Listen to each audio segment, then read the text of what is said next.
Continuamos hoy, amigo oyente, nuestro viaje por el Evangelio según San Lucas. En nuestro programa anterior consideramos los diversos aspectos relacionados con la tentación de Jesús. En nuestro estudio de hoy vamos a considerar el regreso de Jesús a Galilea y a Nazaret y el rechazo por parte de su pueblo natal. Después de la tentación por la cual atravesó el Señor Jesucristo, Él necesitaba ser fortalecido. Leamos el versículo 14 de este capítulo 4 de San Lucas. Y Jesús volvió en el poder del Espíritu a Galilea, y se difundió su fama por toda la tierra de alrededor. Aquí vemos entonces que después de la tentación, el Señor es fortalecido y vuelve entonces en el poder del Espíritu Santo. La tentación hará una de estas dos cosas por el individuo de hoy en día. O bien le fortalecerá, o bien le debilitará. Le enternecerá o le endurecerá. Si usted toma un pedazo de cera y lo expone al sol, notará que se ablanda o se derrite. Asimismo, si toma un pedazo de greda o barro y lo expone al sol, notará que se endurece. Ahora todos sabemos que es el mismo sol, que por una parte derrite la cera y por otra parte endurece la greda o el barro. Ahora la reacción no la determina el sol, sino la condición o el carácter del elemento que es expuesto a su acción. Si es cera, se derretirá, pero si es barro, se endurecerá. Amigo oyente, no es que Dios lo vaya a endurecer a usted, así como no fue Dios quien endureció el corazón de Faraón cuando Moisés vino ante él para pedirle que deje salir al pueblo de Israel. El caso es que Faraón ya tenía un corazón duro, y que Dios simplemente puso al descubierto este hecho. Nuestro Señor Jesucristo se identificó completamente con el género humano. La Escritura declara, por lo cual debía ser en todo semejante a sus hermanos. El Señor Jesucristo se hizo hombre, y por tanto, después de su tentación, necesitaba ser fortalecido. Continuemos ahora con el versículo 15 de este capítulo 4 de San Lucas. Y enseñaba en las sinagogas de ellos, y era glorificado por todos. Después de sufrir la tentación en el desierto, el Señor regresó a Galilea, a la tierra de su hogar, y comenzó a enseñar en las sinagogas, y todo el pueblo lo glorificó. Fue alabado y exaltado de tal manera que este versículo parece ser una doxología. Pero, ¿sabe usted que es posible alabarle y sin embargo rechazarle? Es posible cantar la doxología y al mismo tiempo negar que Jesucristo sea el Mesías prometido. La misma multitud que cantó «Hosana, Hosana», queriendo coronarle, se juntó al día siguiente con sus enemigos para crucificarle. Hay un cuadro famoso de la crucifixión que muestra a un burro en la parte de atrás, comiéndose las ramas de palmera ya resecas y una cruz vacía. Y así fue, amigo oyente. Un día alabaron al Señor y al día siguiente le crucificaron. Llegamos ahora a uno de los incidentes más bellos que se cuenta en la palabra de Dios. Es una historia centelleante que parece fulgurar con luz propia. Es hermosísima ante nuestra vista y tiene mucho que enseñarnos. El doctor Lucas nos cuenta en los versículos 16 al 21 lo siguiente. Vino a Nazaret donde se había criado, y en el día de reposo entró en la sinagoga conforme a su costumbre, y se levantó a leer. Y se le dio el libro del profeta Isaías, y habiendo abierto el libro, halló el lugar donde estaba escrito, El Espíritu del Señor está sobre mí, por cuanto me ha ungido para dar buenas nuevas a los pobres.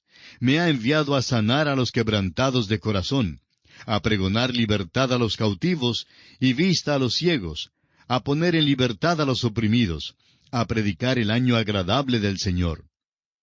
Y enrollando el libro, lo dio al ministro y se sentó. Y los ojos de todos en la sinagoga estaban fijos en él. Y comenzó a decirles, Hoy se ha cumplido esta escritura delante de vosotros. Este incidente es contado solo por el doctor Lucas y es tan extraordinario que no podemos pasarlo por alto. Se nos dice que después de la tentación, el Señor había regresado a su pueblo natal. Generalmente los habitantes del pueblo natal de uno se ufanan con la llegada de un muchacho local que ha logrado éxito. Como era su costumbre, en el día de reposo, Jesús fue a la sinagoga en Nazaret. Nunca tomó en consideración la falsa noción de que se puede adorar a Dios en la naturaleza tanto como en un lugar designado. Debo decir que a mí me gustan algunos deportes, pero me perturba lo que algunos dicen en forma piadosa de que pueden adorar a Dios los domingos tan fácilmente en la cancha de golf como en la iglesia. ¿Sabe usted cómo responder a este tipo de argumento? Lo que dicen es verdad, pero la pregunta que debemos hacerles es esta. Cuando usted lleva su equipo de golf a la cancha los domingos, ¿va para adorar a Dios o para jugar golf? Y claro que la respuesta a esta pregunta invariablemente comienza con un tartamudeo. El hecho es que no hay ninguna intención de adorar a Dios en la cancha de golf, y más aún creemos que hay algo que no le funciona muy bien a la persona que lleva su equipo de golf a la cancha y dice que está allí para adorar a Dios. Creemos que muchos sospecharían que tal persona está un poco trastornada. Uno va a la iglesia los domingos en la mañana para adorar a Dios, y uno va a la cancha de golf para jugar golf. Era la costumbre de nuestro Señor ir a la sinagoga en el día de reposo. La sinagoga era una de las instituciones religiosas más importantes de los judíos en los tiempos de nuestro Señor. Aparentemente, las primeras sinagogas aparecieron durante el tiempo del exilio babilónico, cuando los judíos se hallaban lejos de su país natal, del templo y del altar. Sin duda, los que eran píos y temerosos de Dios sintieron la necesidad de reunirse para poder escuchar la palabra de Dios y ocuparse en alguna clase de adoración. En el libro del profeta Ezequiel, capítulo 14, versículo 1, y en el capítulo 20, versículo 1, se hace mención de que los ancianos se reunían juntos con Ezequiel, y esto pudo haber sido en un tal ambiente muy similar al de la sinagoga. Después del exilio, la sinagoga sobrevivió como institución. En el principio servía solamente para la exposición de la ley, pero más tarde fue usada también como lugar para la oración y para la prédica. Sin embargo, las sinagogas servían principalmente para dar instrucción sobre la ley. Y así fue como en los tiempos de nuestro Señor había sinagogas en todos los pueblos grandes. Ahora nos es posible informarle en cuanto a un día por semana de aquellos años que se conocen como los años de silencio en cuanto a la vida terrenal de Cristo. No sabemos tanto en cuanto a los otros 6 días de la semana, sino que era carpintero y que ejercía esa profesión en aquellos días. Este pasaje establece que Jesús asistía a la sinagoga cada sábado. Note usted que la última parte del versículo 16 dice, conforme a su costumbre. Fue al lugar que era designado para la adoración de Dios. En la sinagoga le entregaron el libro y él empezó a leerlo. Leyó un pasaje del profeta Isaías. En aquellos días, la Biblia no estaba dividida en capítulos y versículos como la tenemos hoy, pero según las divisiones que tiene mi Biblia. Él habría leído Isaías, capítulo 61, versículo 1 y parte del versículo 2. Lo importante que debemos notar aquí es dónde dejó de leer. Note usted que no leyó las palabras y el día de venganza del Dios nuestro. Después de leer todo el versículo 1, concluyó la lectura abruptamente en la mitad del versículo 2, cerró el libro y se lo dio al ministro. Lo asombroso es que no leyó hasta el fin de una frase, sino que concluyó su lectura donde hay solo una coma, y aún más notable es que en el texto hebreo que leía, ni siquiera había una coma donde acabó su lectura. No hizo ninguna mención de la frase y el día de venganza del Dios nuestro. No hizo ninguna mención de nada del texto que sigue esta frase. ¿Y sabe usted por qué? Bueno, él miró a esa multitud y dijo, hoy se ha cumplido esta escritura delante de vosotros, en el versículo 21. En otras palabras les dijo, aquí tienen un pasaje de la escritura que va a ser cumplido ante ustedes, pero solo hasta donde he leído. El resto del pasaje no sería cumplido sino hasta cuando Jesús venga la segunda vez. El día de venganza todavía no ha venido. Ahora, ¿cuál es el día de venganza? En aquel tiempo del cual habló Dios, cuando dijo en el Salmo 2, versículo 8, pídeme, y te daré por herencia a las naciones, y como posesión tuya los confines de la tierra. ¿Cómo es que el Señor recibirá por herencia a las naciones? La respuesta la encontramos en el mismo Salmo 2, versículo 9. Los quebrantarás con vara de hierro, como vasija de alfarero los desmenuzarás. Es así entonces como el Señor vendrá al poder. Aquel será el día de su venganza. Aquel es el gran día del Señor y tendrá lugar cuando venga por segunda vez. Vino la primera vez para predicar el Evangelio a los pobres para que se salvaran. Vino ungido por el Espíritu Santo para traer el mensaje glorioso de la salvación. Todavía estamos viviendo en aquel día maravilloso, el día del Evangelio. Cuando venga la segunda vez, será el día de venganza. Continuemos ahora con el versículo 22 del capítulo 4 de este Evangelio de San Lucas. Y todos daban buen testimonio de él, y estaban maravillados de las palabras de gracia que salían de su boca, y decían, ¿no es este el hijo de José? Le miraban y se acordaban de que era hijo de José el carpintero. Y parece que eso fue lo que lo echó todo a perder. Decían, ¿cómo puede ser que un simple carpintero, hijo de carpintero, sea el Mesías? Lucas está diciendo con toda claridad que Él tomó nuestra humanidad débil. Continuemos con los versículos 23 al 27. Él les dijo, sin duda me diréis este refrán, médico, cúrate a ti mismo. De tantas cosas que hemos oído que se han hecho en Capernaum, haz también aquí en tu tierra. Y añadió, de cierto os digo, que ningún profeta es acepto en su propia tierra. Y en verdad os digo que muchas viudas había en Israel en los días de Elías, cuando el cielo fue cerrado por 3 años y 6 meses, y hubo una gran hambre en toda la tierra. Pero a ninguna de ellas fue enviado Elías, sino a una mujer viuda en Sarepta de Sidón. Y muchos leprosos había en Israel en tiempo del profeta Eliseo, pero ninguno de ellos fue limpiado, sino Naamán el sirio. Nuestro Señor Jesucristo muchas veces usó parábolas o proverbios para enseñar al pueblo una lección. En esta ocasión en particular, Él sabía que le pedirían que hiciera milagros, así como lo hizo en Capernaum. Estos hombres no se daban cuenta que perderían una gran bendición si no aceptaban a Jesús como el Mesías. Serían como muchas viudas y muchos leprosos que no fueron sanados durante el tiempo de los profetas.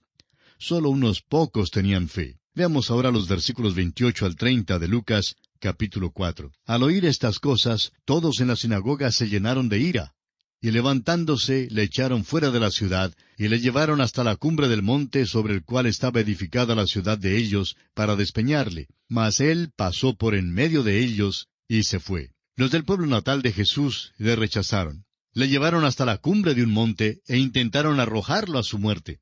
Su escape de esta multitud fue un milagro. Y pasamos ahora a otro aspecto. Jesús cambia su centro de operaciones a Capernaum y continúa su ministerio. Leamos el versículo 31. Descendió Jesús a Capernaum, ciudad de Galilea, y les enseñaba en los días de reposo. Tanto Mateo como Marcos registran el hecho de que el Señor Jesús cambió su centro de operaciones desde su pueblo natal de Nazaret a Capernaum, en el mar de Galilea. Hizo esto porque los de su propio pueblo no le recibieron. Lucas nos da un relato un poquito más detallado en cuanto a las actividades de Jesús en Capernaum. Nos dice que en el día de reposo enseñaba en la sinagoga. Más adelante, en el capítulo 10, versículo 15 de este mismo Evangelio, veremos que llegaría el día cuando Él les diría a los de Capernaum, y tú, Capernaum, que hasta los cielos eres levantada, hasta el Hades serás abatida. Leamos ahora el versículo 32 de este capítulo 4. Y se admiraban de su doctrina, porque su palabra era con autoridad. Al enseñar el Señor en la sinagoga en el día de reposo, no hablaba como escriba ni como fariseo, sino como alguien que tenía autoridad. Veamos ahora lo que nos dicen los versículos 33 al 37. Estaba en la sinagoga un hombre que tenía un espíritu de demonio inmundo, el cual exclamó a gran voz diciendo, «Déjanos, ¿qué tienes con nosotros, Jesús Nazareno? ¿Has venido para destruirnos? Yo te conozco quién eres, el Santo de Dios». Y Jesús le reprendió diciendo, «Cállate y sal de él».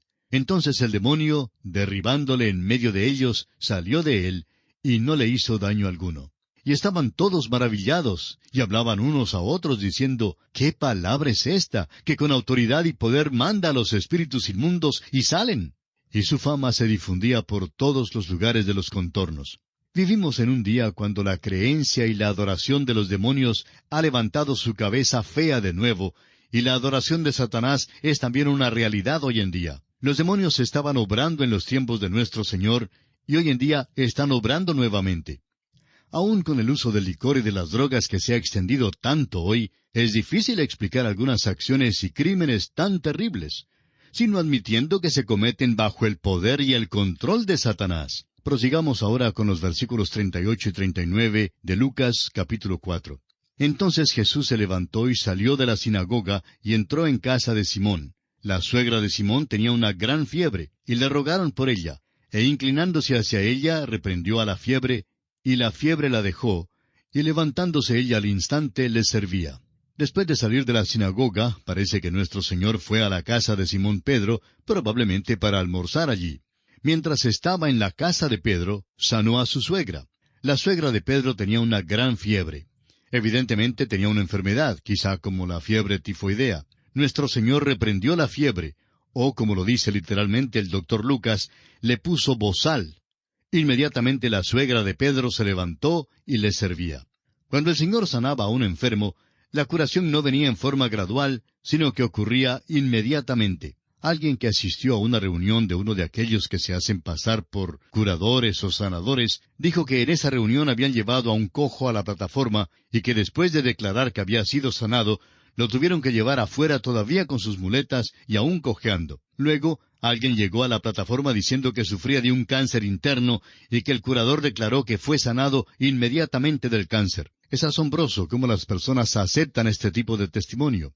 Ahora, ¿por qué no fue sanado inmediatamente el cojo? Cuando el Señor sanó a los enfermos, su cura fue inmediata. Alguien quizá dirá, entonces, ¿no cree usted en la sanidad divina? La respuesta es, ¿qué otro tipo de sanidad hay, amigo oyente? Toda sanidad es divina. Esto es lo que Lucas nos está diciendo. Los médicos no siempre se dan cuenta de esto. Un médico maravilloso, que era miembro de una iglesia cristiana evangélica, dijo una vez, yo envío las cuentas, pero Dios es el que sana. Yo quito aquella parte que está irritando el cuerpo, pero Dios tendrá que ser el sanador. ¡Qué testimonio más grande! Dios, amigo oyente, y no un individuo es el que sana. Leamos ahora los versículos 40 hasta el 44 de este capítulo 4 de Lucas. Al ponerse el sol, todos los que tenían enfermos de diversas enfermedades los traían a él, y él, poniendo las manos sobre cada uno de ellos, los sanaba. También salían demonios de muchos, dando voces y diciendo, Tú eres el Hijo de Dios. Pero él los reprendía y no les dejaba hablar, porque sabían que él era el Cristo. Cuando ya era de día, salió y se fue a un lugar desierto, y la gente le buscaba, y llegando a donde estaba, le detenían para que no se fuera de ellos. Pero él les dijo, es necesario que también a otras ciudades anuncie el Evangelio del reino de Dios, porque para esto he sido enviado. Y predicaba en las sinagogas de Galilea.